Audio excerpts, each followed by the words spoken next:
Sometimes when it comes to playing video games, I like to relax with something a little more cozy from time to time. This is when I dabble in games such as Story of Seasons, Rune Factory and Harvest Moon. But it's not just them that I dabble with. I do like to look at the other games inspired by them too, as the farming sim genre has seen a bit of a boom since Stardew Valley shook things up. And today we're going to look at Tales of Seikyu, a game which takes some of its inspiration from Rune Factory. The game also has a more eastern twist to it, featuring supernatural entities known as yokai, with a lot of, if not all of the game's inhabitants reflecting this. The game also had a successful Kickstarter campaign by developers Ace Entertainment, which finished in February 2024 with 378,000 USD raised.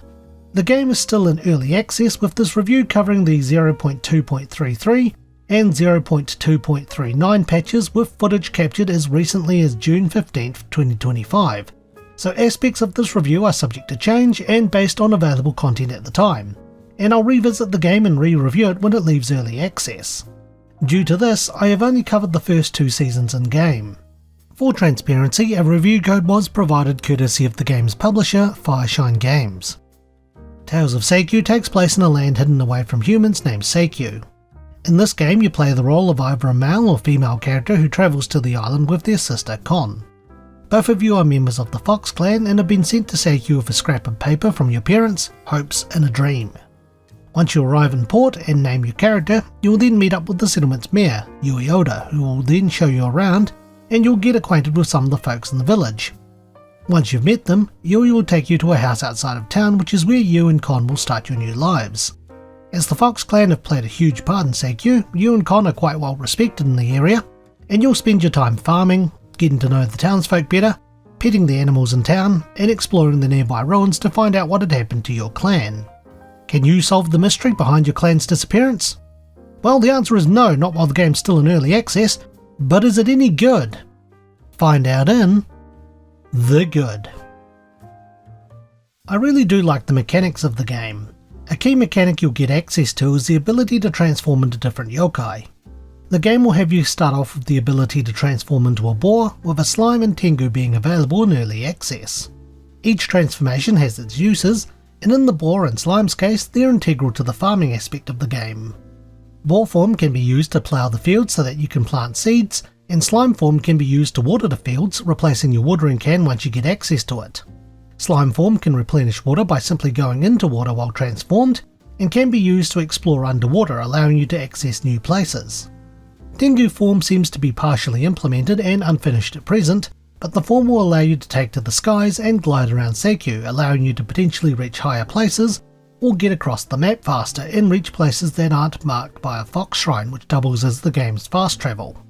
The game does have a limited amount of space available in early access, and Kon will discourage you from travelling out of your area, which at this time also includes the place where you can purchase animals from.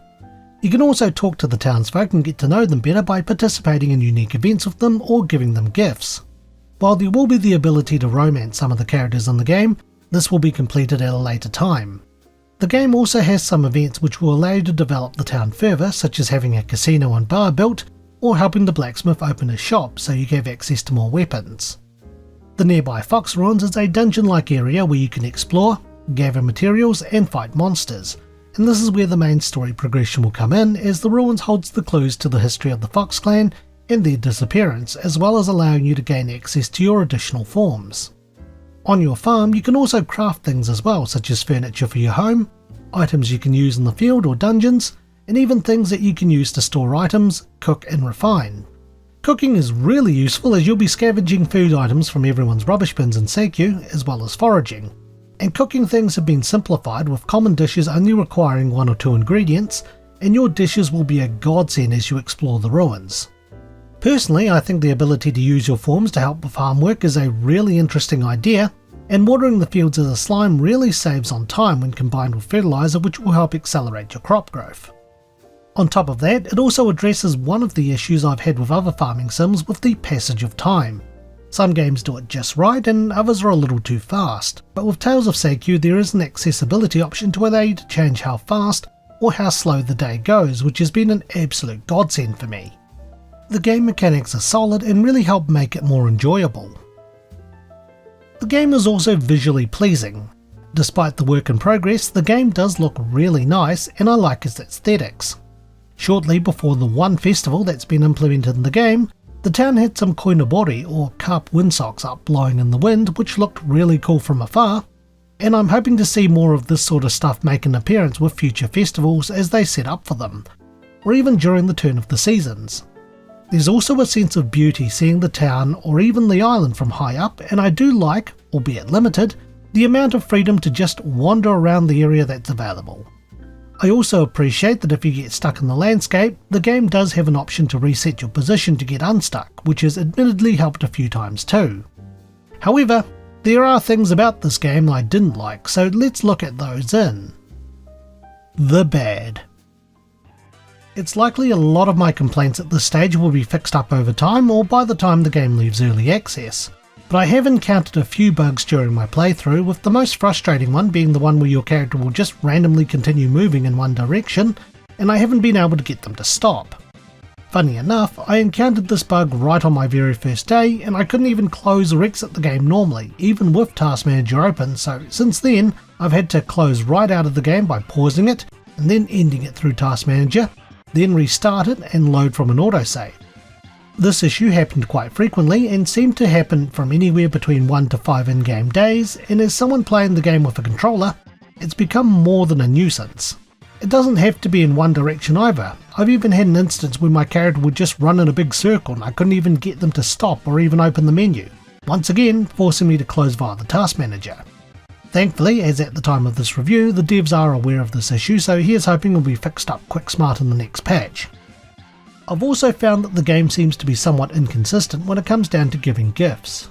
It's easy enough to figure out what people like and don't like, and the game updates their profile through trial and error, or if you talk to them at the bar as they can reveal what they like to you there. But there seems to be some days where I can give a gift to a character and others where I can't, which seems really odd.